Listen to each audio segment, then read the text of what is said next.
Есть КП-2, КРНР-3.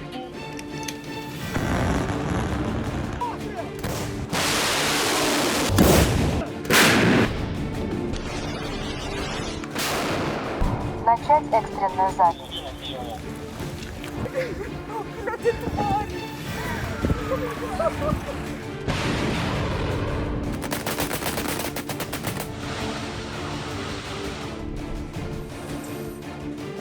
Trump की Putin को warning, दुनिया में हड़कंप।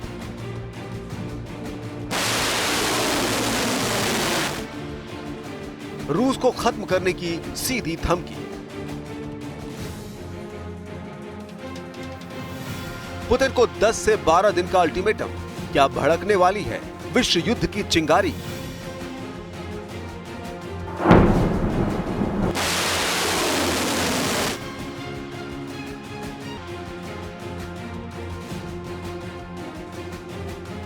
अमेरिका के राष्ट्रपति डोनाल्ड ट्रंप एक बार फिर पुतिन पर भड़क उठे हैं। इस बार ट्रंप की तरफ से दी गई सीधी धमकी ने वॉशिंगटन से लेकर मॉस्को तक सियासी तापमान में उबाल ला दिया है। ट्रंप ने अपने बयान में सिर्फ चेतावनी नहीं दी, बल्कि पुतिन को 10 से 12 दिन का अल्टीमेटम भी दे डाला।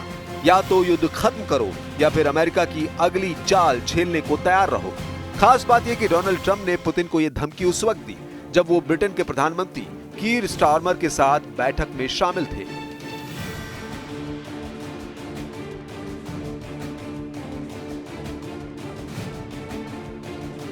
I'm going to make a new deadline of about 10 or 12 days from today. There's no reason in waiting. There's no reason in waiting. It's 50 days. I want to be generous, but we just don't see any progress being made. ये धमकी हवा में नहीं दी गई है। Trump ने कहा कि अगर रूस ने यूक्रेन में युद्ध नहीं रोका तो उनकी सरकार सीधे दखल देगी।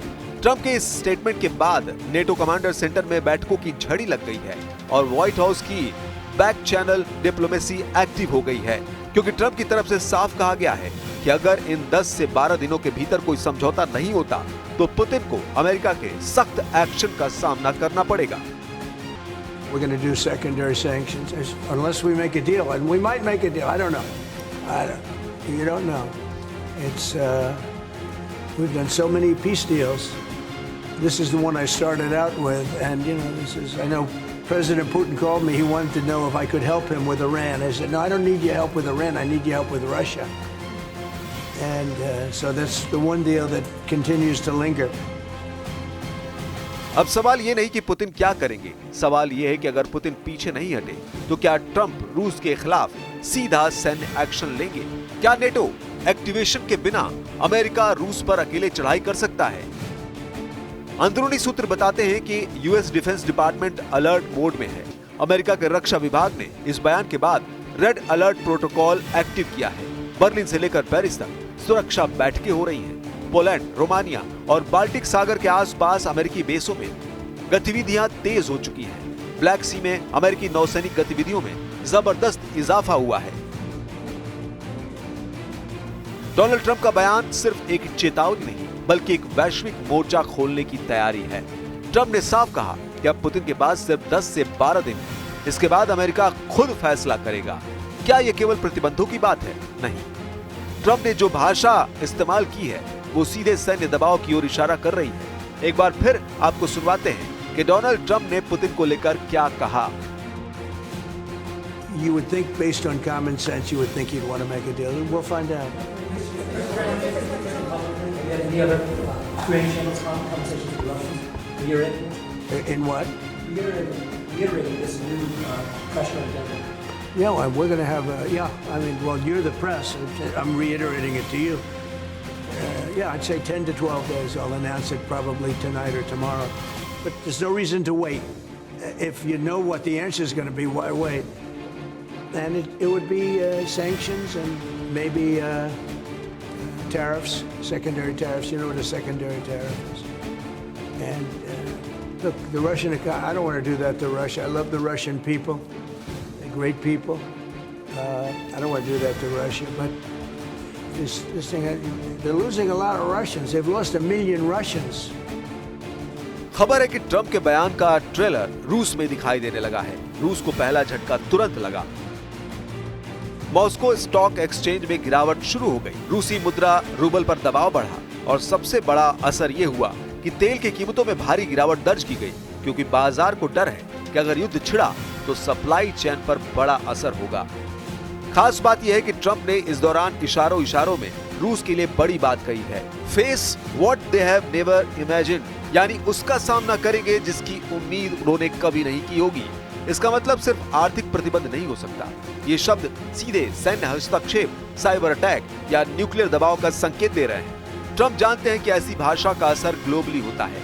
जर्मनी, फ्रांस, ब्रिटेन तीनों देशों ने ट्रंप की इस धमकी पर प्रतिक्रिया देने से इनकार कर दिया, लेकिन अंदर खाने नेटो में मीटिंग्स शुरू हो चुकी हैं। यूएन के सिक्योरिटी काउंसिल के अंदर अमेरिका और रूस के बीच तनाव बढ़ गया है और इस बार ट्रंप बिना नेटो के भी आगे बढ़ने को तैयार है। और अगर पुतिन झुकने से इनकार करते हैं तो यह संभव है कि अमेरिका सीधा कोई एक सीमित सैन्य ऑपरेशन शुरू कर सकता है, जैसे कि यूक्रेन को लॉन्ग रेंज मिसाइल सिस्टम या एयर स्ट्राइक में समर्थन देना या रूस के रणनीतिक ठिकानों पर साइबर अटैक। ट्रंप के पास कई विकल्प हैं और उनका हर शब्द अब एक रणनीतिक संकेत है, क्योंकि बकौल ट्रंप वो रूस और यूक्रेन के बीच चल रही जंग को रोकने को लेकर अब तक कई कोशिशें कर चुके हैं, लेकिन हर बार उनके हाथ नतीजे के रूप में सिफर लगता है, यानी पुतिन की तरफ से फिर हमला शुरू कर दिया जाता है। यही वजह है कि ट्रंप ये भी कह रहे हैं कि अब बातचीत का समय बीत चुका है। I've always gotten along with President Putin. I've had a great relationship with him. And he went through the Russia hoax too. You know, I mean, it was, we used to talk about it. We used to say, you know, it's too bad we really can't do anything between our countries. Because if we did, they'd say, oh, it's, you know, some. Look, I was tough on Putin because I was the one that closed up Nord Stream and Biden came along and opened it up. I was very tough on Putin in one way, but we got along very well.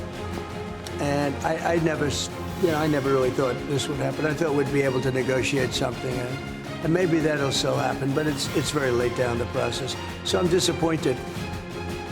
Donald Trump का ये बयान जितना व्यक्तिगत है उतना ही वैश्विक रणनीति से जुड़ा हुआ भी है। उन्होंने सिर्फ पुतिन से अपने पुराने रिश्तों की बात की, बल्कि ये भी साफ किया कि वो अब पहले जैसे भरोसे में नहीं है। ट्रंप मानते हैं कि अगर कोई डील होती तो बहुत पहले हो चुकी होती, लेकिन अब मामला बहुत देर तक खिंच चुका है और उन्हें इस देरी पर अफसोस है। यही ट्रंप की असली रणनीति है, व्यक्तिगत रिश्तों को सार्वजनिक बयानबाजी से काट देना। ये एक संदेश है कि अब उनके फैसले दोस्ती पर नहीं, जियोपॉलिटिकल जरूरतों पर आधारित होंगे। अब ध्यान दें, ट्रंप जिस तरह से पुतिन को डेडलाइन दे रहे हैं वो केवल घरेलू राजनीति का हिस्सा नहीं है। ट्रंप ये दिखाना चाहते हैं कि उनकी ग्लोबल पावर क्या है। ऐसे में अगर पुतिन झुकते हैं तो ट्रंप को अंतर्राष्ट्रीय स्तर पर एक कूटनीतिक जीत मिलती है, और अगर पुतिन अड़ते हैं तो ट्रंप को सैन्य सख्ती के इस्तेमाल का एक बहाना मिल जाता है। वहीं दूसरी तरफ नेटो देश इस वक्त असमंजस में है। ट्रंप की धमकी के बाद नेटो देश खुलकर कुछ नहीं बोल रहे, लेकिन अंदर ही अंदर सभी देश स्थिति का आकलन कर रहे हैं, क्योंकि ट्रंप का अगला कदम नेटो के बिना भी हो सकता है, जैसे बिल क्लिंटन ने कोसोवो में किया था या जैसे बराक ओबामा ने सीरिया में किया था। अमेरिका के पास एक विशाल सैन्य तंत्र है जो बिना सहयोगी देशों की इजाजत के भी सैन्य ऑपरेशन चला सकता है, और अगर ट्रंप ये तय कर ले कि पुतिन को झुकाना है तो उनके पास विकल्पों की कमी नहीं है। वहीं रूस इस पूरे घटनाक्रम को भड़काऊ राजनीति बता रहा है। मॉस्को का कहना है कि ट्रंप सिर्फ बयानबाजी कर रहे हैं और अमेरिका यूक्रेन को उकसा रहा है ताकि युद्ध और लंबा चले, लेकिन रूस खुद भी समझता है कि ट्रंप कोई सामान्य नेता नहीं है, वो अप्रत्याशित है, और यही बात पुतिन को बेचैन कर रही है। रूस को चिंता है कि अगर ट्रंप ने यूक्रेन को लॉन्ग रेंज हथियार, फाइटर जेट्स या साइबर हमलों की तकनीक मुहैया करा दी तो बैलेंस बिगड़ सकता है, और यही वो डर है जो ट्रंप भुनाना चाहते हैं। ट्रंप चाहते हैं कि पुतिन डेडलाइन के भीतर झुके, और अगर नहीं झुकते तो फिर खतरनाक संभावनाओं से इनकार नहीं किया जा सकता। यही वजह है वॉशिंगटन से लेकर यूरोप के हर रक्षा मंत्रालय में एक ही सवाल गूंज रहा है, क्या ट्रंप सच में वर्ल्ड वॉर 3 की तरफ पहला कदम बढ़ा चुके हैं या सिर्फ ये एक बड़े सौदे की शुरुआत है? You know, Russia could be so rich right now. Instead, they spend all their money on war. They spend everything on war and killing people. It doesn't make sense to me. I thought he would want to end this thing quickly. I really felt it was going to end, but every time I think it's going to end, he kills people. अब सबसे अहम सवाल यह है कि Donald Trump जिन secondary section की बात कर रहे हैं उनका मतलब क्या है। आमतौर पर जब कोई देश किसी तीसरे देश पर प्रतिबंध लगाता है तो वो सीधे तौर पर उस देश की कंपनियों, बैंकों या सरकार से लेन देन पर रोक लगाता है, लेकिन सेकेंडरी सेक्शन एक स्तर ऊपर की रणनीति होती है। ये उन देशों, कंपनियों या व्यक्तियों पर लागू होती है जो उस प्रतिबंधित देश से व्यापार कर रहे हों। यानी अगर अमेरिका रूस पर सेकेंडरी सेक्शन लागू करता है तो सिर्फ रूस नहीं बल्कि जो भी देश या कंपनी रूस से व्यापार करेगा वो भी अमेरिकी प्रतिबंधों की चपेट में आएगा। उदाहरण के लिए अगर चीन की कोई कंपनी रूस को ड्रोन या चिप्स सप्लाई कर रही है और अमेरिका उसे सेकेंडरी सेक्शन के दायरे में लाता है तो उस चीनी कंपनी के अमेरिका में बैंक अकाउंट फ्रीज हो सकते हैं, डॉलर में लेन देन रुक सकता है और अंतर्राष्ट्रीय व्यापार पर असर पड़ सकता है। अब जरा सोचें, अगर चीन या भारत जैसे देशों पर अमेरिका का आर्थिक दबाव आया तो रूस की तेल सप्लाई का पूरा मॉडल चरमरा जाएगा। रूस हर दिन समुद्र के रास्ते 3 मिलियन बैरल से ज्यादा तेल एक्सपोर्ट करता है और उसमें बड़ी हिस्सेदारी उन्हीं देशों की है जो ट्रंप के संभावित सेकेंडरी सेक्शन के रडार पर हैं। यही वजह है कि सेकेंडरी सेक्शन एक तरह से आर्थिक हथियार बन चुके हैं, क्योंकि ये सिर्फ दुश्मन देश को नहीं बल्कि उसके सहयोगियों को भी दबाव में लाते हैं। ट्रंप जानते हैं कि सीधे युद्ध से पहले ये सेकेंडरी सेक्शन एक बड़ा गेम चेंजर हो सकते हैं। उन्होंने अपने बयान में साफ कहा कि अगर समझौता नहीं हुआ तो पहले सेकेंडरी सेक्शन लगाए जाएंगे और अगर फिर भी हालात नहीं बदले तो सैन्य ऑपरेशन भी टेबल पर रहेगा।